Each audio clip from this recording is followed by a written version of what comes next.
order.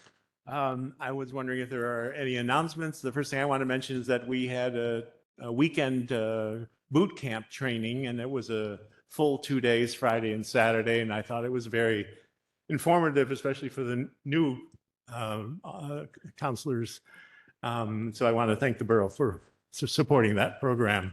Are there any other announcements that people want to make? No, I'm not feeling well.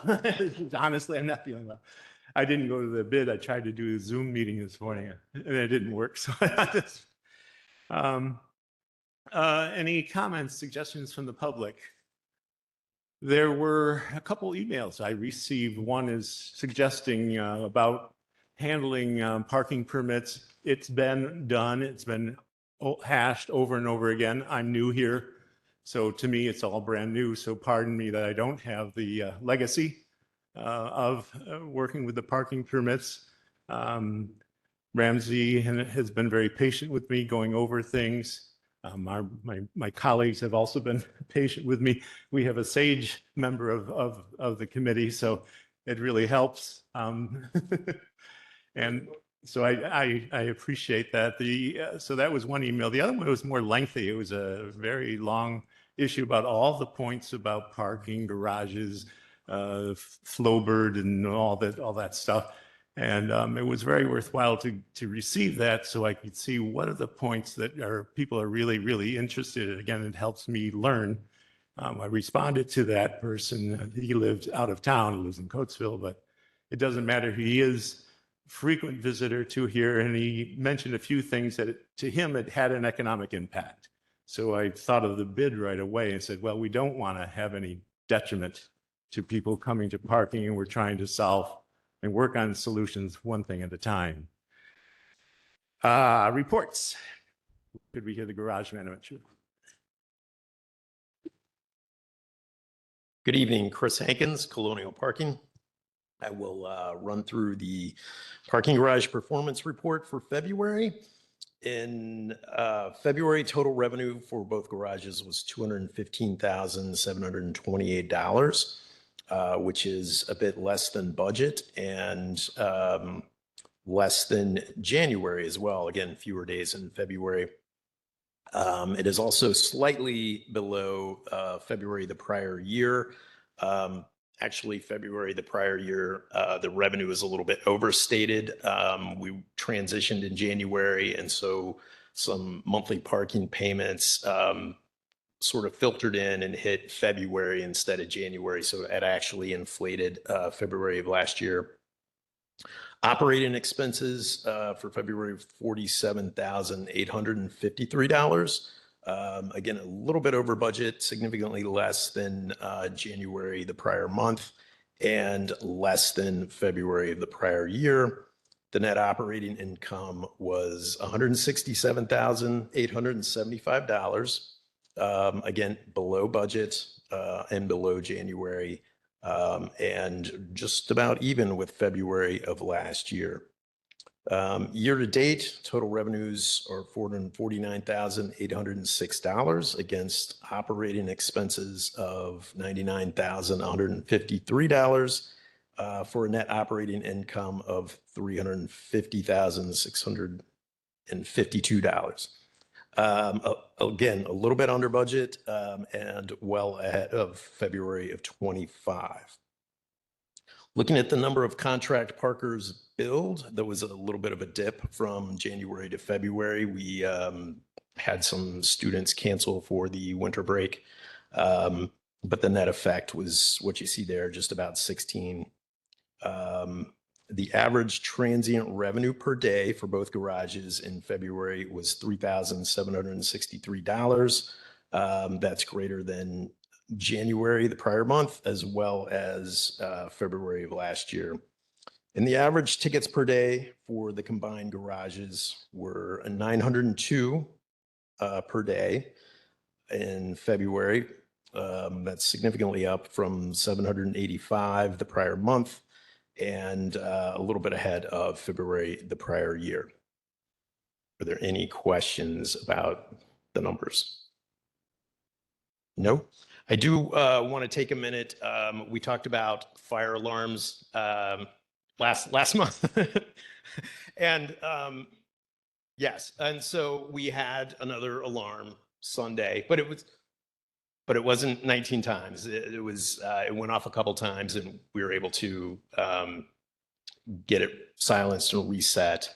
And but the better news is that today the vendor for that system at Bicentennial was out and was replacing a problematic smoke detector and pool station. So I know they were out today. Hopefully their work was successful, and we'll be in the clear from these going forward. Great. Who was able to actually silence it? The online person or the company? So the fire department reset it. Okay. All right. So they reset it, and so we basically have a defaulty smoke detector somewhere. Yes. Okay. And a pull station. Yeah. And so we've been putting it on test to ensure that, it doesn't go off. Great. Thank you. So, you're welcome. That's a great improvement. Any other comments or questions? The elevators are fixed?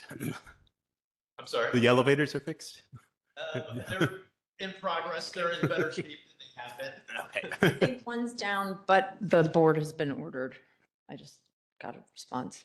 It's hard to remember what the elevators are doing because it's different every day. We're proceeding to the director's report by Ramsey. Yes. Because we have so much, I would just like to hit the highlights if you're okay with that, because I'm going to talk your ear off tonight. Meter revenue was up in February. Ticket revenue decreased from the prior year. With the weather, posting revenue also decreased. We are being more diligent about the approval of long-term and major postings in the area. That's a lot of feedback we get from the residents. I know people were concerned about the filming in the area and some of the long-term construction work. Working with staff on making the posting signage, give more information as to what is happening, not just construction, but it will say, water main or gas line, Pico, so that people have more information. I'm also trying to get those up as soon as possible.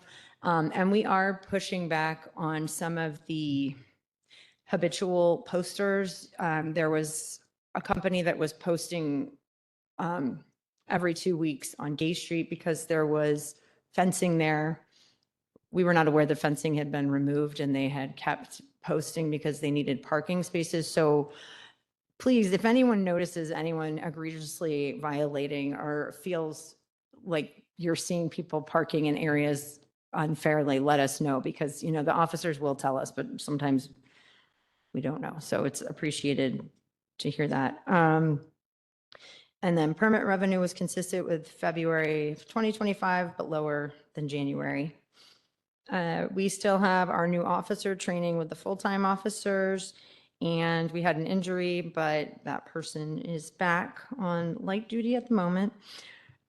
Okay, so big news for the month is that we have been notified that Flowbird is officially extinguishing, sunsetting. I keep saying it in a really depressing way. So we will have Park Mobile up and running before this happens. I don't have a certain date, but they said possibly June. So also why we're going to start talking about time limits in town and areas that we were told originally that they would probably be running in tandem for a long time, but I guess that's not happening. So good news, we're a little ahead of the game on that.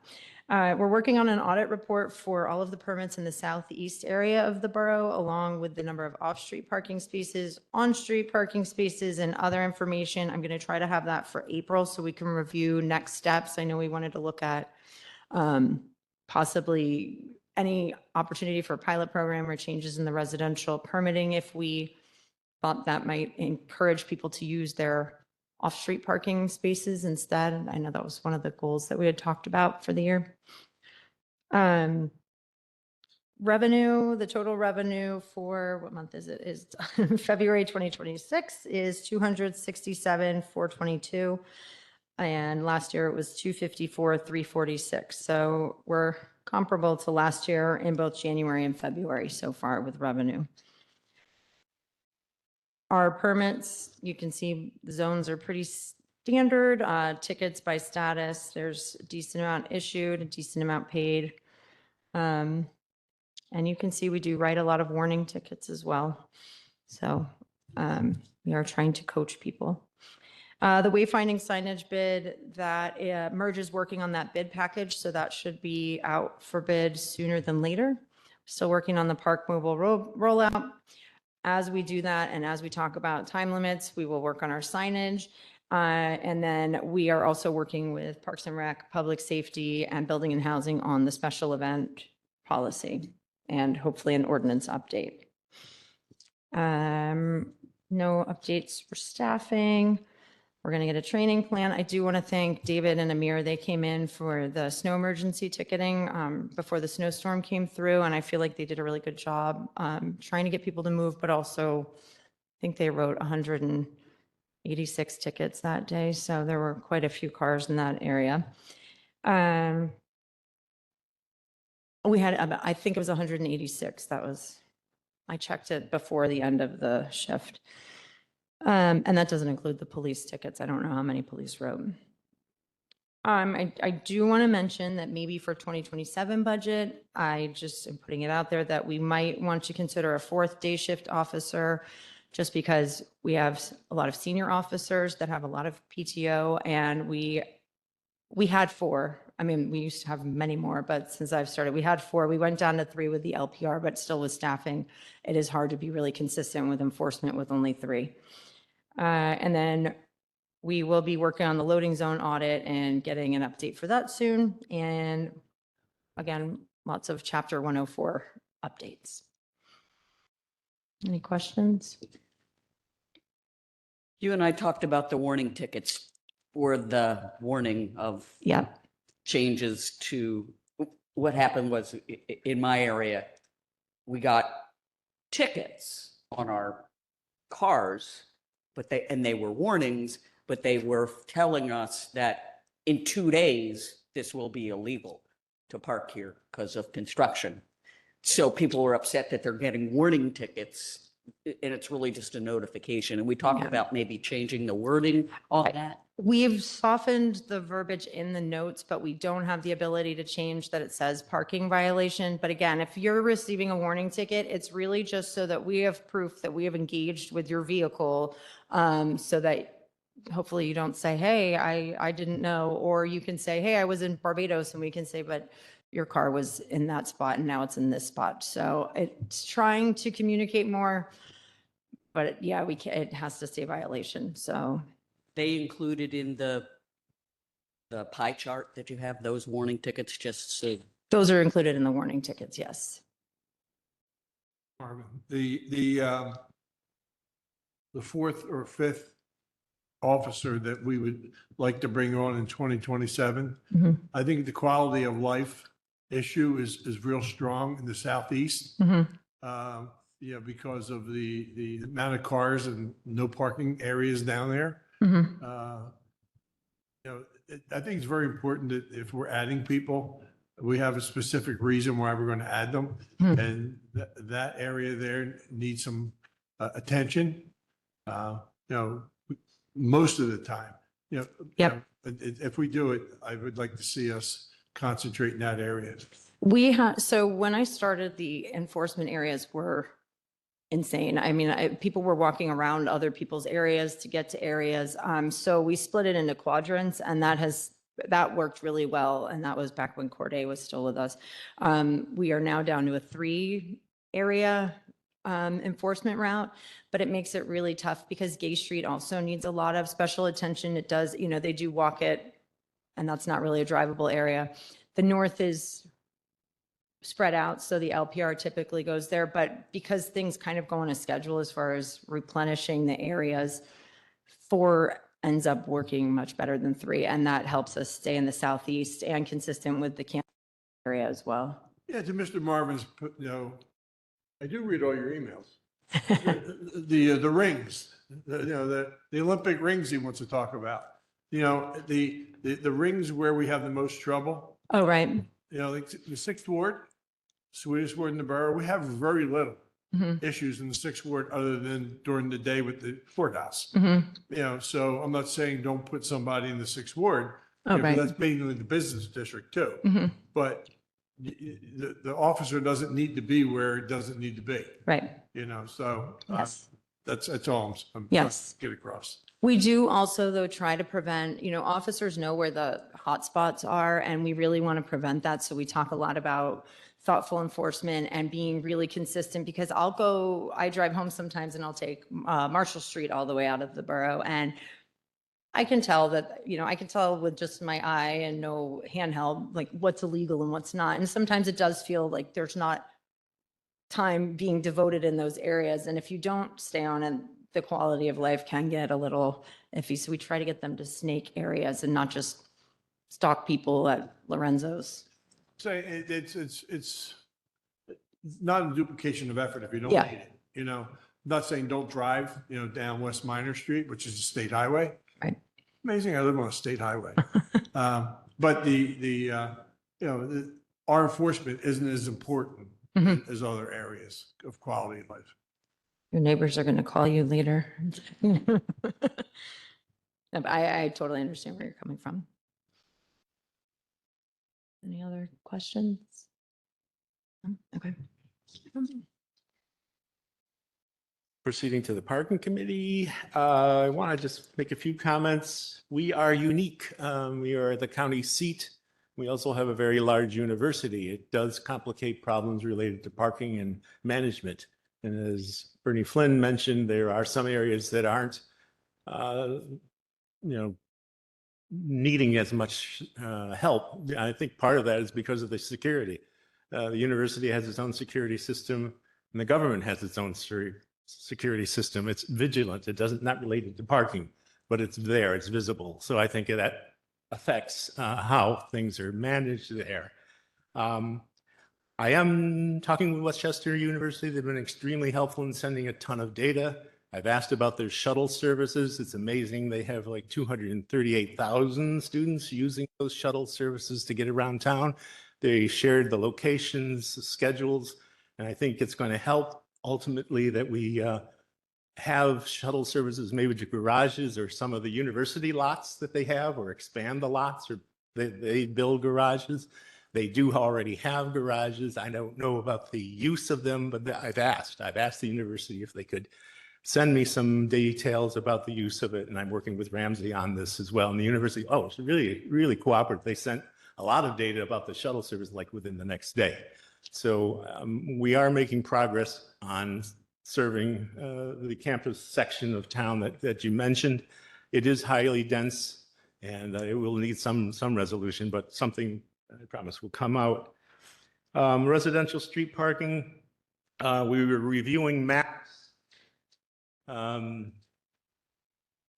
Ramsey provided a similar map to this showing the various quadrants. I don't know if you want to post it on the screen. I don't know if she sent it, but she gave each of us a copy to review. It includes the bid area, the expanded bid area, and it delineates the specific permit sections. Ramsey, do you want to speak on that at all? I will annoy you with that again in a few minutes. I'm For item, I'm sorry, I'm jumping the gun. item G. Oh, okay. Yes. Thank you. Garages and lot utilization. We're encouraging the use of garages as much as possible.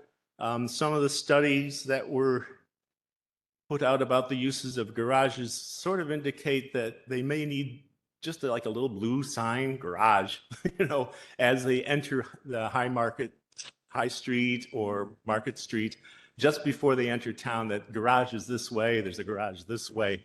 Each garage seems to have its own personality. The Bicentennial garage is a visitor place, and the Chestnut is more of like a storage unit. These are people who come routinely and park. They go to their jobs and they have special monthly parking passes, and one affects the other. I've also studied a little bit about the hotels, because the hotels have contracts, at least the Indigo has a contract with Chestnut, and that affects the usage of the garages, and it's more nighttime. Similar to students at Westchester University, many of the students, of course, come in town. Which garage do they prefer? Well, it depends. Where's the bar? So most of them use the Bicentennial Garage, and it's mostly during the evening. So these things affect things, and it affects the capacity. The turnover rate of the Bicentennial Garage is like 1.75. And the turnover rate of the Chestnut is like 0.68. So the idea is that more people use the Bicentennial Garage for visiting and entertainment or whatever. And the Chestnut, again, is more the storage unit. The Bicentennial, I believe, has a lot of, I forgot the term for it, contract parking. Is it? Okay, thanks.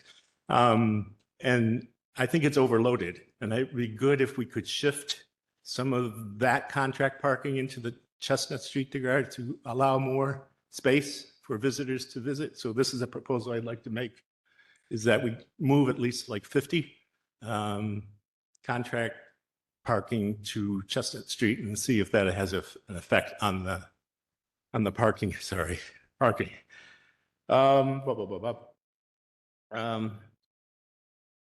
That's as much as I want to talk about the garage. Any other comments? Yeah, okay. Okay, finally, so I would like to talk always about those three goals. The final point is that there's a couple issues emerging, and one is parking in alleys. That was brought up by a representative last month, and we are working diligently on talking about the parking in the alleys. We want to work with the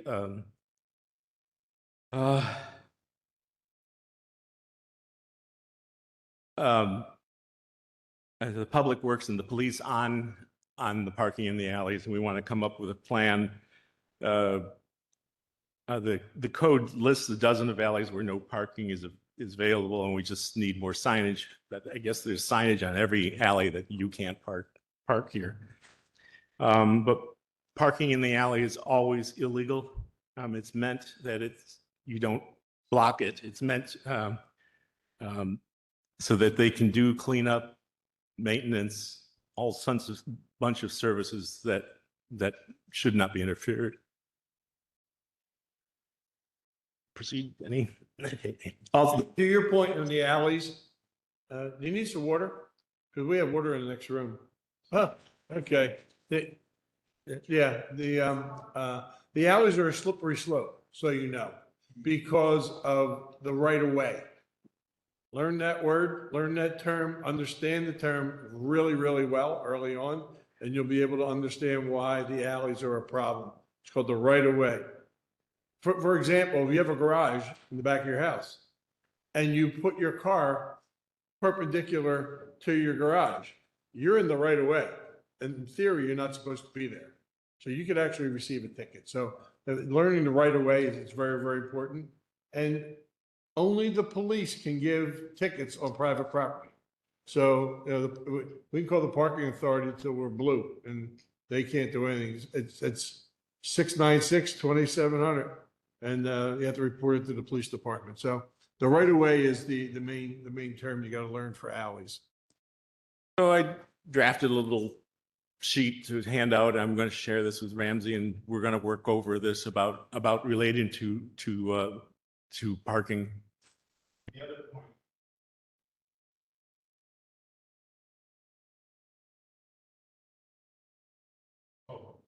point is blocking the alleys.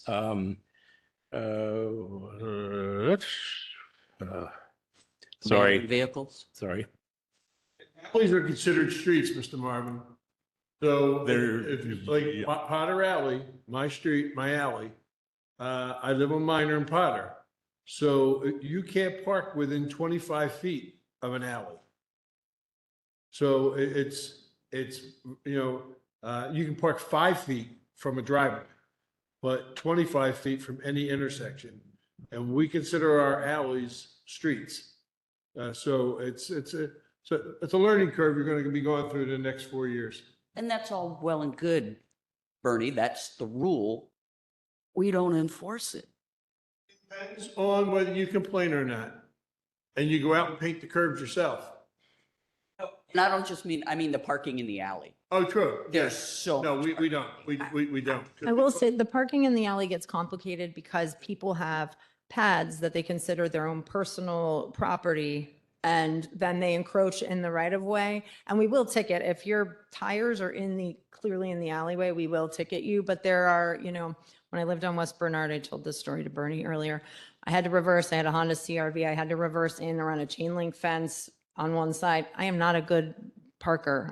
My kids will tell you, and around trash cans on the other side. But I figured out a way to do it. And a lot of people drive really large cars. They can't park. They think their neighbors are in the alley. Sometimes they're not. Sometimes they are. But those are the instances where we have a really tough time, because then people will start measuring from the middle of the alley saying it's the right of way. And then The right of way is not that, I mean, are we talking right in the alley? I mean, you have to be in that paved part of the alley or right off? Pretty defined. The rule's pretty defined for right of way. It's always been tongue in cheek, unless a neighbor complains. But even when a neighbor complains, same thing with the abandoned vehicles. They complain, they get reported, nothing happens. Well, that's where you need, as a council person, if it's in your neighborhood, you become a thorn in somebody's side to make sure it gets done. Sergeant Berge was the best of abandoned vehicles when I first started. There's no abandoned vehicles in Ward 6 anymore because we cleaned that mess up. But only the police can do it. Yeah, I hear you. It's a shame that the council person has to do it when it's the ordinance. And when we do, what happens then? Okay, we've reported it. We Right. have to just keep calling the police, calling you. Police do hand in abandoned vehicles. We do not, because I think they look up the owner, they sticker the cars. So when it is reported to me, we report it to the police, which I did do. And I did see those cars. So Still there? are they? Okay. I do think it's worth talking about. I know Philadelphia is its own animal, and they, do whatever they want with their own tow trucks. But I do think it is a conversation worth having, because we know a lot of vehicles that are being warehoused in certain areas. And once they find an area, it gets worse. Yeah. It starts with one and then they find out I can park it there, and then you get more and then you get more. Yeah. And I don't love using a lot of the 8 to 11 restrictions. That's how we usually find people, because we can ticket them, but people get emails and they pay it online. And so it doesn't really solve the problem. So I would love to solve that at some point. Department has a very active abandoned car policy, and they work on it very well because it gets assigned to somebody. And we actually have a dedicated person I think he's graduated from, his last name's Berge. I'm not sure what his title is now. He could be a lieutenant by this time. I've been here so long. Yeah. But they were very diligent if you filed the report with the police department. Thanks, Bernie. Brought up a couple points about containers. That's also a violation of the alleys. You can't obstruct the alleys with containers. That's been a recent change about putting your garbage out too close to this curb, or you have to be a certain 5-foot setback, I believe. But we don't do a really good job enforcing that either. No, We will. We got to fix that ordinance. We do the ordinances, but if they don't have well, enforcement. we're working on that. We finally have an answer to chapter 62, or is it 66? Oh, it's getting late. 62. Yeah, I need to go to Dairy Queen. One more point that Lisa brought up about last week about abandoned vehicles, and we chatted about it a little bit. We'd like to submit an ordinance or rules or suggestions to Public Works or to the police about abandoned vehicles, and that it should be covered, what qualifies as an abandoned vehicle, how long can the vehicle remain in the street, what happens if a vehicle is reported, will vehicles be towed immediately, and then the concern about expired inspection stickers, whether they have current inspection. So that's conclusion of what I want to say. And the ordinance does define a abandoned vehicle. I think it's worth putting on a public safety agenda at some point, because police would be managing the enforcement. I am happy to work on the ordinance portion of it, because that's what I'll be doing for the next 6 months anyway. So. Welcome. Any other comments? No. Okay, moving to old business. There's a motion to approve February Parking Committee report. Good. 3-0, as they say. New business? Any comments? Quizzes? Okay. Request to approve extension of free parking time on street and lots for the various programs, but let's start with A. Yes, so as we're programming our Park Mobile app and looking at the time limits, I did reach out to John, who's always on top of it anyway, but he does 2 things annually that I wanted to pre-program, so I asked if he would just request them now. The first is the extension of free parking time for on-street and in-lots for gallery walks 2026, which there are 2 dates, May 1st and October 2nd. Typically, first Friday, free parking starts at 5 p.m. This is just asking that it starts at 4 p.m., right? So, Technically, you're extending 1 hour. right, Yeah. okay. Okay, Do we know how much that costs? I don't know because I did not look. Want to make sure. You mean how much money we'll be losing in Exactly. meters? John is reflecting that these are tax funds and that they should wisely, but we're trying to promote a certain event and we're making an exception. So I don't like making exceptions personally, but I'm willing to do this. Lisa? Is it just 1 hour? Yes. Well, technically 2 because it's 2 dates, but yes. Okay. The next is the same, sorry, yes, 3 hours, yes. 3 or 3 hours? Is it 4? 4 hours. 2 hours. Well, how, can I 1 ask, how hour. much does it cost though? You threw it out there like a mystery. No one, how much does it cost? You have that information, yeah? Asked for it. Sorry, I don't have that and I did not get it. Council should ask too. For the betterment of the borough, to get people in here to make us vibrant. I will have that number before work session. Great. This one, I do have a spreadsheet somewhere because I did work this up last year maybe. And this is to approve free parking on street and in lots for the 2026 Small Business Weekend. I know we've done this for the last 2 years. Okay. So this would be November 27th and 28th, the days following Thanksgiving. And this is also a request for the Business Improvement District. Is there any criteria we use for approving or not approving these? I mean, and didn't we also used to, over Christmas, a whole bunch of days were free? Christmas, we don't. We are here on Christmas. I know we don't, but I think we. You could do. look at the cost. I do have a spreadsheet somewhere of what this was because I did this, like I said, last year. I don't have it open. Excuse me, Mr. Chairman.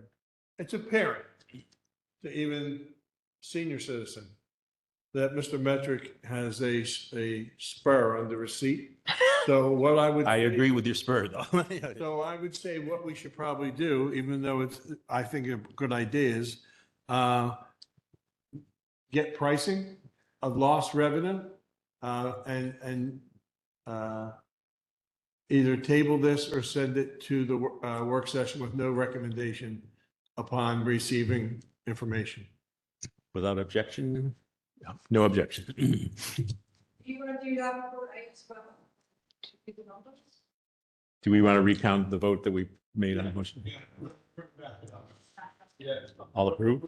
Send it back to, we're going to send it without approval to work session till we get the fees. Yeah.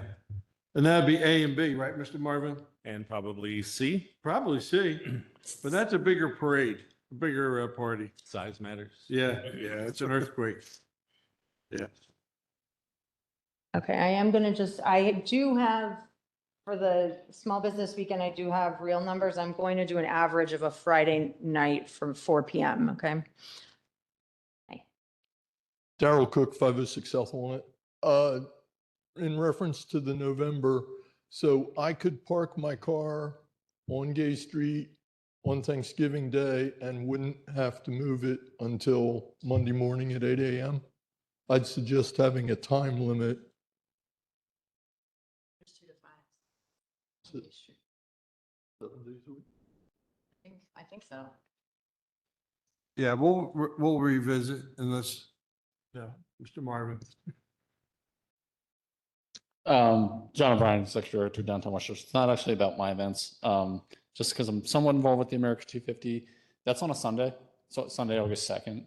So your parking is already free in the on the street, and I believe in the garages too on Sundays. So I don't even know why it's on there, but you guys are basically you're already doing that. Two fifties on a Sunday? It for August 2nd is a Sunday. There you go. So an easy one for just Richard. offering that, so make your homework a little easier. We're seeing. That's an easy one. Well, I guess I'll explain that to you, but. Thank you, John. Yeah, I just wanted to be clear about the America 250 because this is the COG event.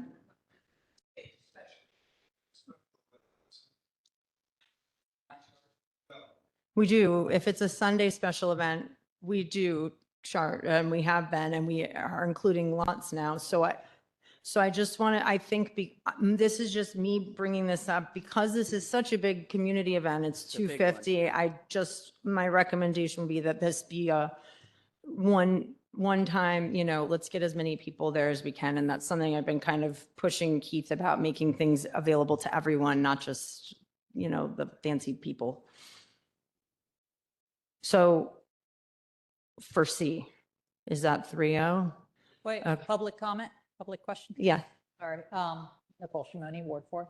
Are you going to be working with the county on that day as well? Because the county has changed their, how they charge, and people will come into town thinking that they can No. park there for free. And I mean, we will communicate with the county, but we have no control over that garage, and they've been very clear about that. So I've been trying to be very clear about communicating which garages specifically we are communicating about. So every communication that we've put out says Bicentennial and Chestnut Street Garage, because I don't list Westchester or the county unless they ask us to, and they did not want to. for the 250, they didn't want to give free. I have not spoken to them about that yet, but I'm not proposing anything for the county. We can talk to them, but again, I'm only talking about borough-owned garages because Yeah, and that's all the question is. Have you asked the county? I mean, it's like the 250, it's America, you would hope that you would hope. I mean, there was a snow emergency. So. I will gladly reach out. I think Sean already started a conversation with them about management, like these situations. But I just want to be clear, I am not advocating for anything other than borough right now. But it is a good point. Yes. Okay, so we're good with that. Any other comments, discussion about, okay, we're just seating the number D, we're on a roll.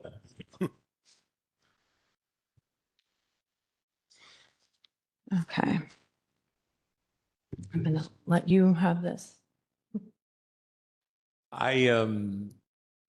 It might be mislabeling this event, but I do believe that we should not have special event parking, and that we should have the garages as a steady, constant pricing, that there shouldn't be 1 hour changes unless we agree that, yes, this is an exemplary exception. And I'd like to be able to hold steady on the pricing. The garages are doing very well. The turnover rate, the exception, we don't seem to need to offer these types of conditions. And I think for the public, it's actually easier for them to understand. This is parking. You come to an event, don't expect that you're going to get free parking all the time, and don't expect to pay more because you're coming to events. So it's been an imbalance, in my opinion, that we do charge a lot for some and nothing for others. And I'd rather just keep it a constant, steady fee of what we're currently charging. Thank you. Comments? I don't agree with you at all. If we go back into this discussion, I'm going to look like my friend here in the front row, because I'm going to pull the rest of my hair out. We talked about this for 2 years, and we couldn't even come up with what the wording was on the special event. So unfortunately, I can't support you on this one. So I really don't even want to discuss it, but you're the chair. Thank you. Lisa, do you have me? I don't have the legacy again. that you have, so, but I do take it into account Sean's position that these are tax-funded services, and the taxpayers pay money to support these endeavors, and it shouldn't be changing. And we've analyzed and studied the pricing. Pricing is exemplary. I mean, you should charge more, but otherwise, it's constant for the public to understand that I can come in and not understand if it's free parking or not free parking. Again, I had the gentleman from Coatesville who wrote an extensive letter, and that was one of the comments. He said, I didn't know it was free. I didn't know there was a special event. I've come to Westchester all these years, and I want to continue. I think it helps business if it's just constant. Again, my opinion, I don't need to disagree with you. Any other comments on this? Ms. Kearns? Do you have a position on it? Have anything more to say than? Okay, because I don't want to look like Chris on the front row. I could wash my face and comb my hair at the same time if we start talking about this thing. Chair recognizes John. John Ryan, Executive Downtown Westchester, with the risk of sticking my foot in the bear trap on this issue, since it can open Pandora's box, just to inform the council, on the pricing. When we moved from like a $10 pricing to the $20 in terms of like Facebook comments and things, and really the only event we do for special event parking is the Chris Kindle Market. And we're not advocating for free parking. But I will say the $20, like when we did the $10, we didn't see anybody commenting about that. Went fine. Most of our comments about the Chris Kindle Market post that, the follow-up were negative because people were losing their mind about the $20. For just to make you aware of that was, John, I'm well aware of yeah, it. it But was. don't stand in front of us, John. and I would ask be- To share money. No, I would be I mean, remitting you my can't- duty if I didn't just A express. spoon only goes one way into the bowl.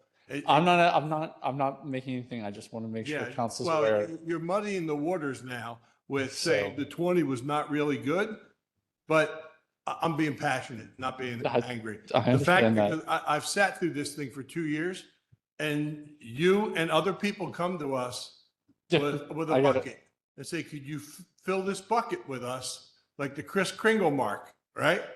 Right. And you're muddying the waters here. So you, like I said, a spoon can only go in a bowl one way. Understand. I just felt the need to just pass on what I hear, just so everybody's informed, because I get a lot of it. So, thank you. Yep. Sean, do you have it? Just a comment that it's totally natural for councils to change membership, and it's totally natural for there to be different points of view. And I encourage the chair to have discussions not in violation of sunshine. So talk to other people on council about the issue one-on-one, not any members of your parking committee, and see and you'll get an idea real quick where everyone sits, and that might inform your opinion. So I encourage you to do that. Thank you, Sean. I believe we are doing that. We're sharing things, and I respect your comments, and I respect I don't feel you're blunt. I just think you're being Yeah. informative, telling things. If we kept the entire $20, that's one thing. But we don't keep the $20. We share with the event holders. So it's not like the borough is making a full 20. You know, what annoyed the people is when it was $10 and they only got $5 instead of the full 10. So it's worth watching on YouTube.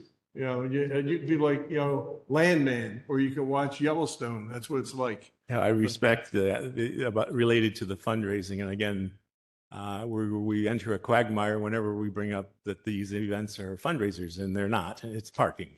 And I just like to pursue that it's just a flat parking fee, and that if it's a fundraiser for a special event, let the special event carry it, not affect us or parking or administration or changing pricing or having different solutions or having Crystal Mark. They didn't know it was more expensive. And like, I think 63 people had a complaint to the borough and said, I didn't know, and I had to pay 20, whatever. And I was only there a half an hour. But, you know, we got several of those types of complaints. So we can avoid all that mess by just neutralizing it and say, parking is parking. I don't know, the garage manager wants to talk about it, you don't have to. So, Yes. thank you. So I think there's value. Oh, sorry. I think there's certainly value in a consistent price that everybody knows and understands what it is, and that's what they expect when they come. But there's, nothing's ever that simple and straightforward, and there's a lot of constituencies and interests in the borough, and I think it's your guys' job to determine when the parking can benefit this event or this other thing. So I will leave that up to you, but I agree with you. I think there's value in having consistent pricing because everybody knows what it is when they come down, and there's no surprises. But again, there's considerations. So, Well, there are other committees here in the borough that can serve perhaps events and say dedicated budgeted funding for this event, for that event, this event, rather than having parking being part of it. Now, the fundings might come out of parking, but it's not because people are paying more or less to park their car. They're just coming in. We're extracting funding from parking, which I believe we're allowed to do for these special events. And we recognize that and we put it through Borough Council and we vote on it. That way the taxpayers are aware and allowed and less concerned about misuse or misapplication of funds or funding. Comments? I haven't heard anybody worried about that. I mean, they don't like paying $20. I don't think they think we're absconding with the money, but I would have to know more about what was the original reasoning, and we don't have to discuss it now, behind special events parking. Why did we do it? The reason was, Ms. Kearns, was we started sharing the fee. If you talk, I saw the mayor today, and I said, Mayor, please don't come to the meeting tonight. I said, you got to put nitroglycerin under your tongue because your heart's going to stop. To your point, Mr. Marvin, she's happy with $10, but she doesn't want to give a penny to anybody. She believes that it's an enterprise fund and it's up to us to manage the thing. But you have all these special events that want to come and they want to share some offset to their cost of doing business. And the cost of doing business is police, parking, public works, and security. So, the mayor would love, she'd probably kiss you, because you keep the whole $10. But at that point, to Mr. Metrick's part, councils change, ideas change. And if we keep all the money, that's okay. But we can't be like Chili Festival. We can't be given the parking, the Chili Festival. We keep whatever the $10 is. And that would lower the angst to your point. So I have, And it doesn't help the bid or whoever spent a lot of money to put on the event. So that's kind of the balance between, do we want to help them do all the work they do in order to put on the event or not? 2 years in the making. Exactly. Yeah. And so I do applaud the work of the bid. They do attract a number of events to the borough, and I just think that parking will be fairly neutral. Perhaps we could extend vendor support. I'm thinking maybe the hotels in town might have a special occasion to celebrate events and that they'd be willing to sponsor and have host conferences, weddings, whatever else within the hotel, because these are new. These are new entities to the borough that have revenue generating potential and supporting for activities within the borough. And I don't know if we've explored it yet. Again, I don't know what I don't know, and I'm going to repeat that forever. But thank you for any other comments that you'd like to make on this.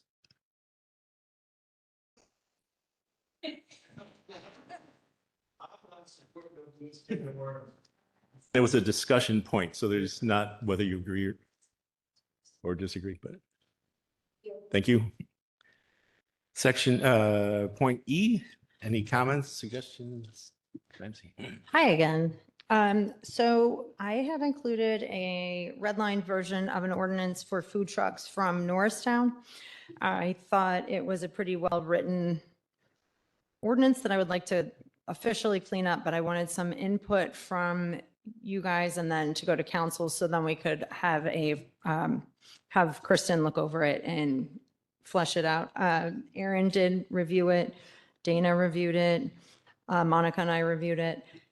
Right now, we don't have a food truck ordinance, so, and we only allow food trucks on Church Street and University over by Westchester University, which I'm not asking to change, but I do need some clarity, so this would really help us. I know there's been issues with enforcement of the generators and the propane tanks because we don't really have a great way to cite that.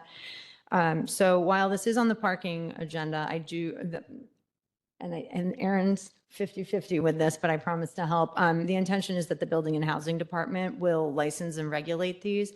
We will then manage only the enforcement of the parking spaces themselves. So there's a few questions in here that I just need recommendations on for clarity. The first one is about, and my recommendation is, and I believe you agree, that we only allow motorized food trucks that are drivable, or if they are trailers, that they should be attached to a truck. They should not be disconnected, because right now our parking ordinance doesn't allow for unattached trailers in the borough. And we have several food trucks that now live on the street and never move. So that is my first consideration. I would like to know how parking committee feels so I can determine if you're agreeable to that. I have a question. Sure. And it was somebody who approached both Nicole and I. What about the hand trucks? We're saying you can't do that? I am not including that in here. I would not, because you shouldn't be standing in a parking space with a hand truck. I don't think it's safe. I would say no, I wouldn't. Is that like a hot dog one? Yeah, Yeah. or like the little ice But cream that's mom illegal pops. right now.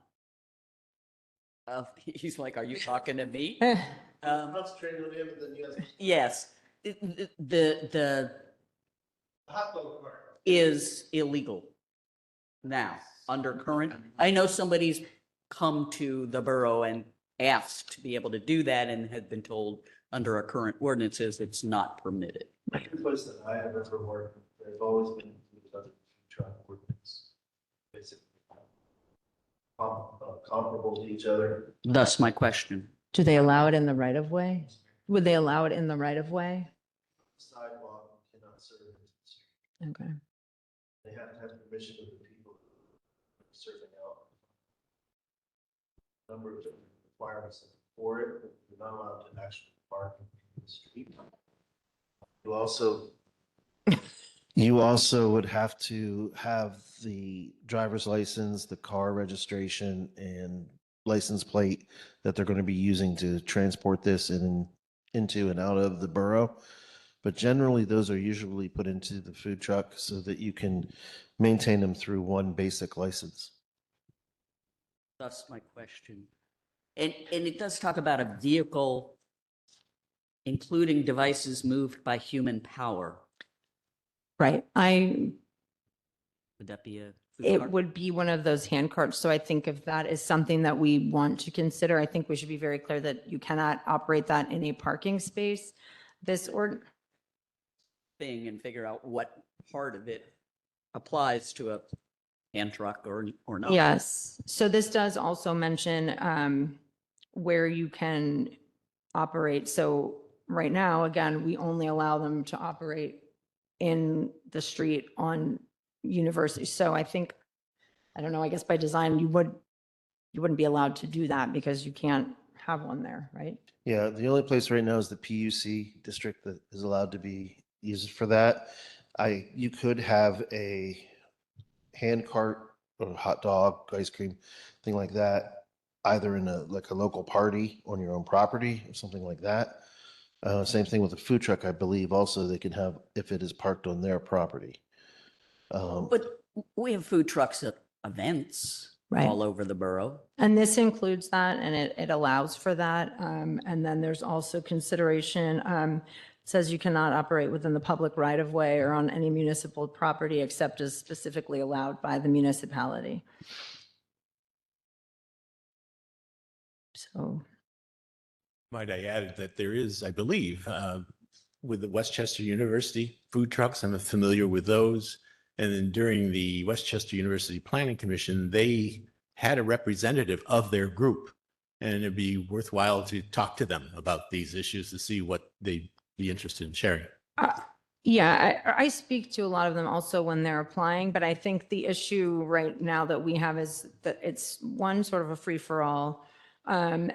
There's no regulation really other than where they can and can't be, and there's no,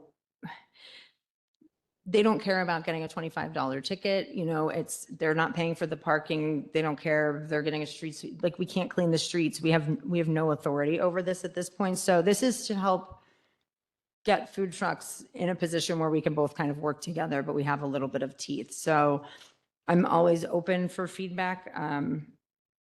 And, you know, I don't think this is putting anybody out, but I also don't know like how much solicitation of feedback I want, because I do feel like this is a pretty solid.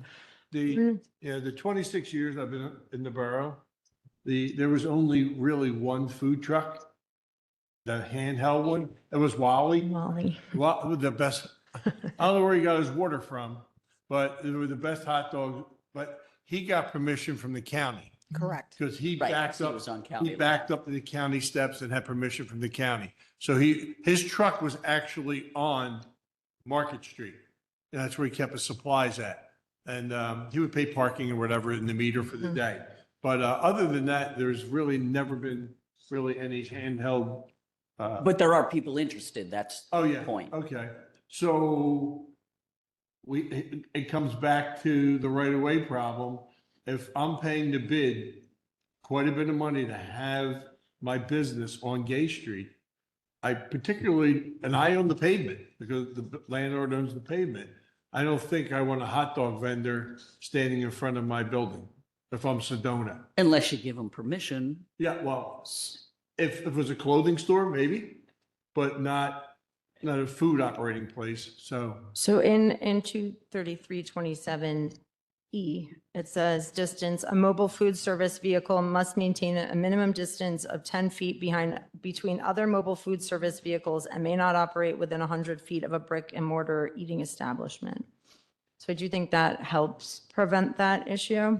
That would keep most of the hand carts off of Gay Street and Long Market and High, where we're going to have most of our restaurants and brick and mortar places, but it still would allow for the alternate locations that might be down closer to the county building or might be out up towards other areas. Move this. Or we could even just restrict these to the PUC where we have everything else restricted to, unless. Doesn't the private- sidewalk count as the right of way? I'm sorry? Isn't the sidewalk the right of way? Yes. So if it says it's not allowed in the right of way, can't we just say I'd like to no? move this discussion for further discussion, and perhaps not at this time, but would encourage the council to review the documents that you have and analyze. Can I get some answers on some of these questions? Because that's why Yeah. I would like to apologize, know. we may not be able to answer those questions. That's I okay. didn't mean to derail you. So do we want to look for ways to permit hand trucks? My assumption was we don't want that because we do have a very vibrant business district. I'm just trying to, What if not- they wanted it in the PUC? if you're not allowing food trucks there, I wouldn't be allowed. I mean, I would Wherever not. food trucks are allowed. Ye- Could we have hand trucks there too? well, the PUC belongs to the university and they basically own the right of way. So we can't tell the university they have to can give permits. So where does this cover then? This ordinance, Ramsey? Where are There's the parking spaces in 10455.1. So and it would also prevent them from anywhere else because they're only permitted in that area. You can, university? yes. The university came to us and said, when they did the commons and the greens down there, they were going to move the food trucks to another location, to one of their parking lots. And that hasn't happened. And that was probably 2018, 2019 before COVID.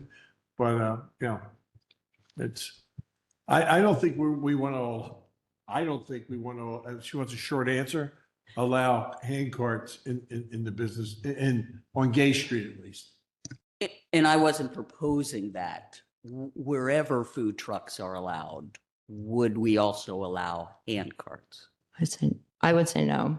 I think you've got a lot of kids walking down the sidewalks, and if they have to be in the right of way, I think you're going to have accessibility issues. You could permit them on private property, and if Westchester University wants to put it, in front of Sykes or in one of the, in their yard, we could allow it for, I don't know if we put it in 112 zoning. Is that 112? I'm sorry? Is 112 zoning? Like, can you Yeah, put that 112 as a zoning. use in the PUC on private property? Technically, I guess you could. I don't know if we really want to.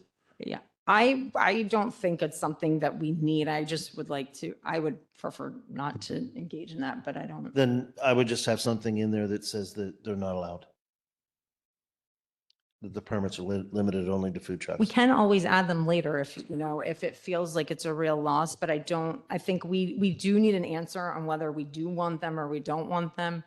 And then we need to clarify the ordinance around it because we do get requests and it is hard to answer. Would motion that we direct the solicitor to prepare, but not advertise yet, a food truck ordinance for further discussion. Right. I just wanted to discuss this to get some answers so I could bring it back as a clean ordinance. You ask your question. Okay, so it also talks about how many per block at a time. So I wanted to know, right now it says 3 per block at a time. Is everyone comfortable with the number 3? Do you want to limit? And where are they allowed? On Church Street and University down by campus. So I think it's Church to University, but not the full, it's just those 2 areas, yes. So how many are there now per block? I think somebody sent me 5 pictures today. So it really varies because they'll pull in if they can get a parking spot. And like I said, some don't ever leave. They just pay the tickets. Perhaps in their master plan, they could develop a section within their campus to have. That'd be food nice. trucks rather than the street. Oops. And Supposed to do that. But encourage them to do that. So how does everyone feel about the number 3? Do you want more? 5? I'm just not sure how this works. So it's the PUC and that has its own ordinances. But we can also impose in the PUC? Yes. It's the PUC is part of the zoning ordinance, right? So this is part of our parking ordinance. Well, right now it is in 10455 is the business prohibited in certain areas, I think is what it's called. This isn't really considered a land use because it's not a permanent addition to a location. Now, if you were going to have a permanently installed building that's going to, a trailer that is going to be serving tacos out of it, then that is a land use. But if it's a motorized vehicle, it's not really considered a land use, so it doesn't fall under zoning. It would have to be under a separate ordinance that would restrict what is used. So the PUC zoning doesn't apply here? No, that really doesn't apply here, other than we're just using that as the general area in which it's allowed. That's good. Okay, thank you for that. Actually, it could be an abandoned vehicle. Like so many of the food trucks are abandoned during the wintertime when campus are closed during the winter and we just tow them away.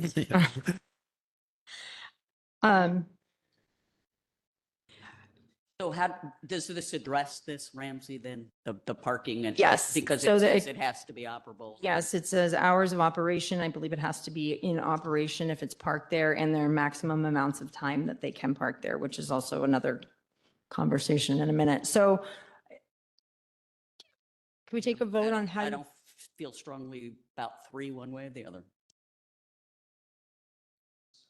You want to start with 3 and see how it works?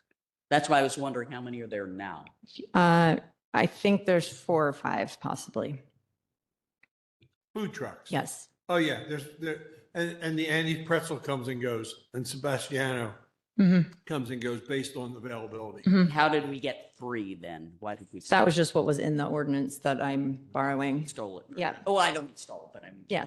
I stole it. In Yeah, most, Modeled it after. in yes. most boroughs, they usually use 3 because an average block that gives enough area for other parking and for pedestrian walking through, and it doesn't congest the block. So the motion I made was to have the solicitor prepare an ordinance, but not advertise anything. Right. Yes. So I'm sorry. So do we want, I took out canteen trucks that were allowed on private property. I don't think that's something that we want to participate in right now. But the definition remains. Yes. And I was going to, if everyone felt strongly that we should not have that, then I would just outright list that that's not permitted. Where do we land on hand trucks? Canteen trucks? No, the push carts, Well, Wally. I think what we were saying is let's not go down that road right now. Yeah. Okay, Yeah, yeah. okay. Come back and revisit. Yeah, they can't use them basically in the business district because within 100 feet is a restaurant. You know, from New all the way up to Matlack, you know. It's tough to find a spot if there's somebody not selling food.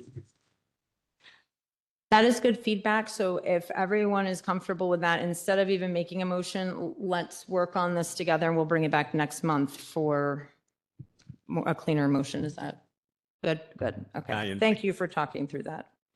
Invite council to submit any other suggestions to Ramsey and I have one comment. Yeah. In 233.28, number 2, it says, now I lost it. Something about they can't operate within 1,000 feet of school property. And if we're saying all of the food trucks right now are in the middle of campus, which is a school, we may want to reconsider that particular line item. Good call. We will fix that. University, Thank you for. that is actually a university. That is actually a university, is not considered a school. Well, however, we need to word it to make sure it's clear for people because it is a school as well. I mean, yeah, I mean, people, you could. I've read it this could- 4 times. I don't know how I missed that. So thank you. Zoning, it's not a school.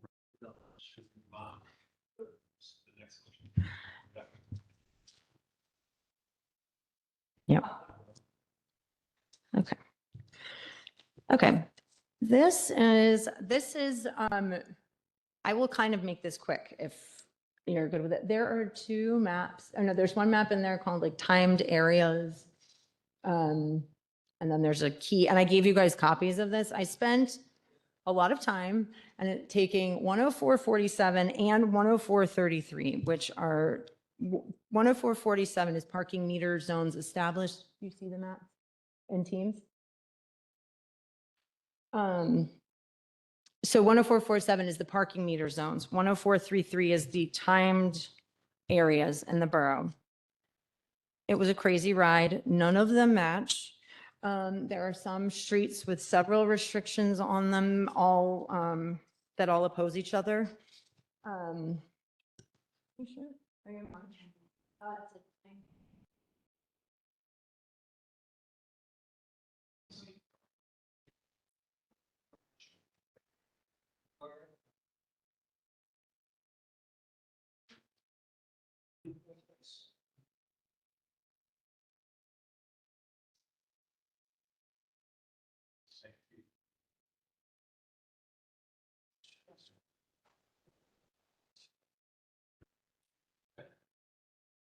All right, let's see.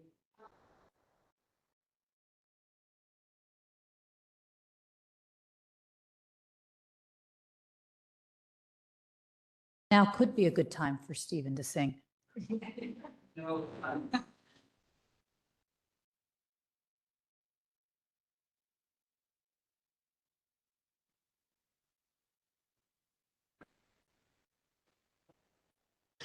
This is all fascinating stuff.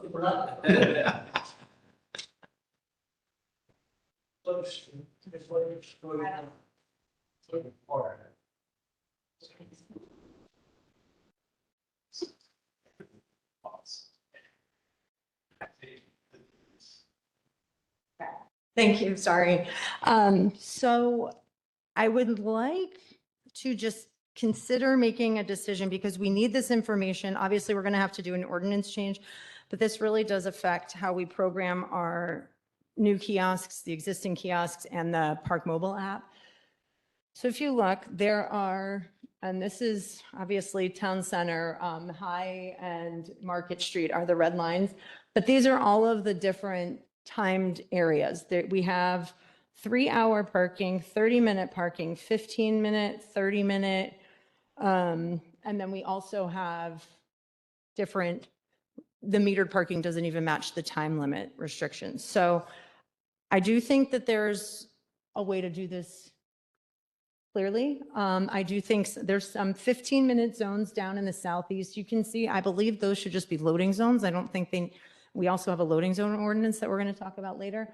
But the bottom right is, I think those should be taken out of this ordinance and become loading zones later. It looks like it's Chris's Pizza is one, and I forget what the other one is, but my intention isn't to get rid of them. It's just to move them in the appropriate place. Down on campus, there is 30-minute parking, which I don't think is actually in effect, and that's metered. That's on Sharpless Street. And then all of that blue right now is currently 3-hour metered parking. My suggestion for that area would be to make it 4-hour parking, because I know when I took night classes, they were about 3 hours long, and getting to and from class, I needed a little time. I talk a lot. So I would recommend making the south area down there 4-hour parking. But in town, we have many different types of parking. And I think for clarity, maybe we could stick to, I'm open. I would suggest 3-hour parking on the main arteries on Gay, Market, Church, Darlington. That would encourage Steve's plan of getting more people into lots and garages and encourage transient parking in the town center district.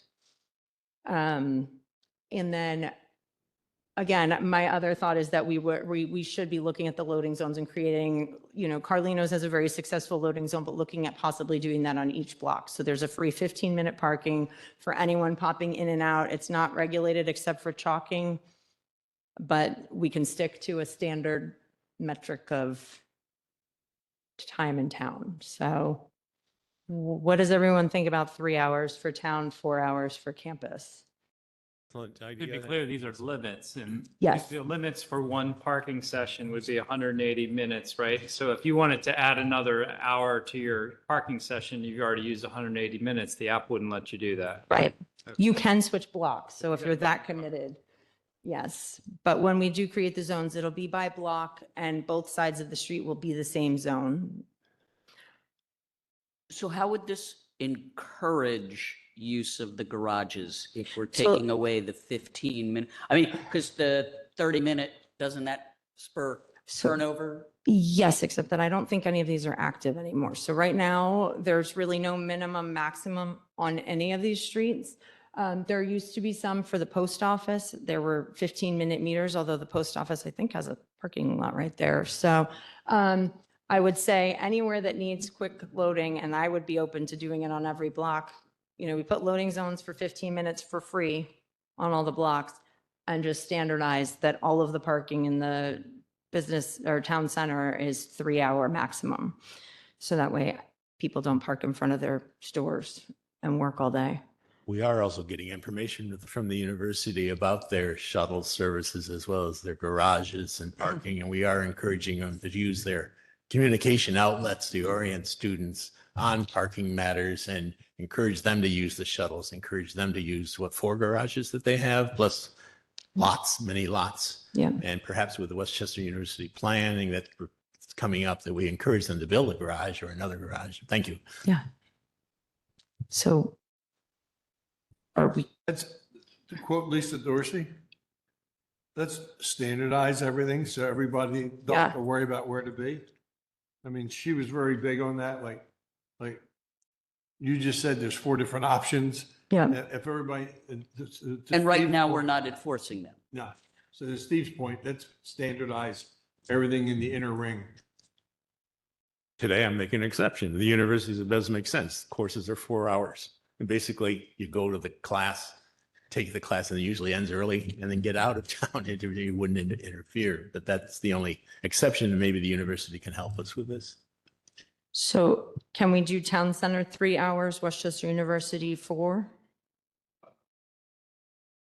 Is everyone comfortable with that? Okay. Okay, 3-0, I guess. This will also help with the signage too. Okay, so we'll work on that ordinance and bring that back. And again, I just want to reassure everyone that loading zones are not, we will find a mechanism. We're going to put those back in thoughtfully.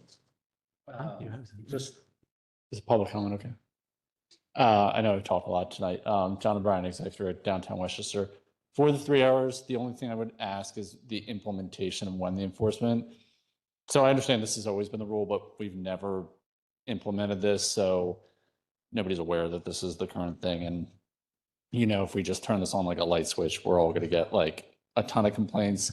So just want to make sure when we're rolling this out that we do some lead time so we can start communicating. We're going to get complaints regardless, like that's coming. But if we can just make sure we're creating the proper lead time from whenever the implementation, so we can message it out, you guys can message it out, because obviously it's been on the books, hasn't been enforced, so nobody pays attention to it. So that's just one item just for consideration to make sure we do that. Yes. Section G, the residential permit example. Oh, the map that has, it's TC Rose. But, yes. So the other conversation that we had started discussing was the residential permit areas. And I had included Bethlehem Parking Authority's permit petition policy. I really just wanted you guys to, and I should have been clear about this, to look at one, the designation criteria that they use. I like that they are using a data-driven policy as opposed to just a petition. And so I would like to consider using this designation criteria for future petitions for permit areas. So that's the first thing is I wanted to hear feedback on that because I do think this is much more helpful than just filling out a form and sending it in.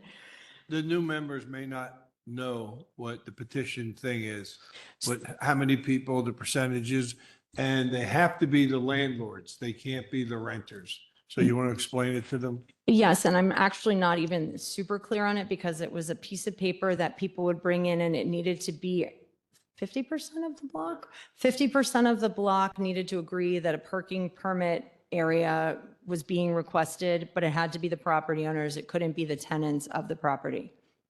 But I think it stopped there. I don't think we looked at any data or considered, you know, what the frontage of these properties looked like. And if you look at our map here, you can see we have several permit areas already, and some of them M permit. I don't even think we have any M permits at this point because nobody participates in it, but it was created, it was ordained, and we did a lot of work for this. So I would like to be more mindful when we're creating permit areas about why we're doing it. And I don't want to sound mean and I don't want to go viral, but I don't believe that just because you have a car and you want to park it and you've rented a house that doesn't have a parking area, that we should be creating a parking permit program for you. And I don't mean to sound mean about that, but one of the great things about living in town is the walkability of it. And I think that if landlords were marketing some of these town center properties as walkable, they're near garages, or they're great for people who don't have a car, who want a simple life, instead of promising them that we will solve the parking problem, we would probably have a lot of happy people.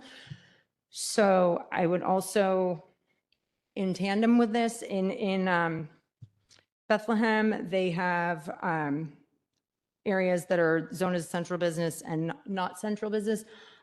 I looked at the town center map and also the bid map, and I compared the two. And my recommendation would be that in the ordinance, when we update it, that we also include that anybody in the town center from here on out it will be excluded from the permit program. That is a very commercial area. It's the town center. I think that there's an opportunity here. There's several, and I'm not saying get rid of all the permits right away, but all of our rental permits expire when their leases expire. So there's time that we can notify the landlords. They can market their properties properly. I'm open to flexibility on extinguishing the existing permits. The other consideration we were thinking is to leave it, if you have a permit in this area and you're a homeowner that resides there, until you sell your house, you will continue in the permit program, but no new ones would be created. So that's two questions. So my question is, can you tell us which part of this ordinance you really want us to look at? 53404, I'm sorry, and 53405. 53404, the designation criteria, and 53405, the designation process. Because in that, they then look at the how many cars are parked there, what times are they parked there, how many parking spaces are available, what the frontage is, residential versus commercial. So I think it just gives a more thoughtful approach. Yeah, so I'm going to need more time because I didn't know what we were focusing Sure. on here. Okay. so.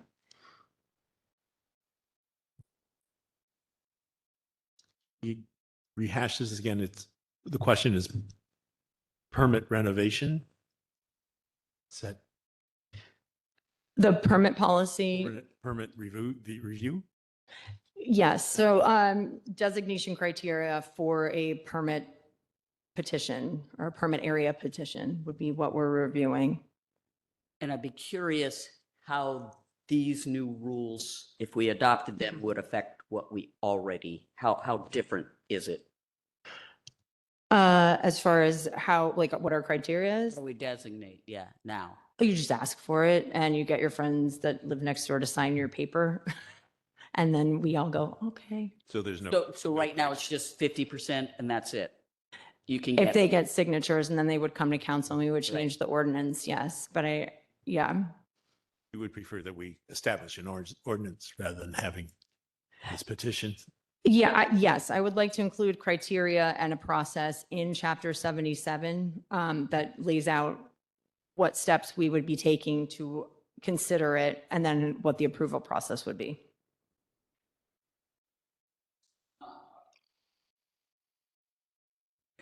you're saying you do want us to put that in the ordinance? I do. I would like to kind of mimic 04 and 05 Gotcha. and modify it to the borough. And in that, the second part of that is extinguishing the town center and excluding that from future permit areas.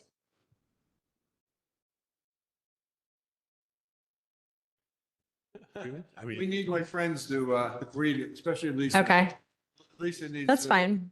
Okay. Needs to get knee deep in this one. Okay, Yeah. so I can clean this up and kind of rewrite it based on the borough.